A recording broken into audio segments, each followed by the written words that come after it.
अहम खबर आपको देंगे। वज़ीर आज़म इमरान खान से साबिक कलेक्टर शाहिद आफरीदी ने वज़ीर आज़म ऑफिस में मुलाकात की है। मुलाकात में सेनेटर फैसल जावेद और मुआविन खुसूसी नईमुल हक भी मौजूद थे। इसी पर बात करेंगे। शहरियार खान हमारे साथ मौजूद हैं। शहरियार खान, बताइएगा, वज़ीर आज़म इमरान खान से साबिक कलेक्टर शाहिद आफरीदी ने मुलाकात की है, क्या गुफ्तगू हुई, क्या एजेंडा था?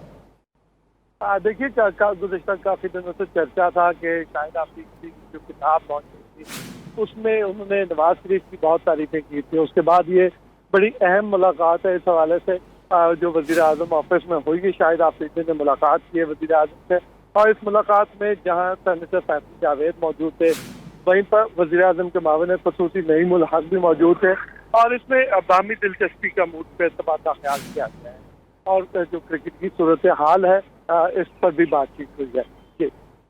क्रिकेट की सूरत हाल और बाहमी दिलचस्पी के उमूर पर तबादला ख्याल किया गया।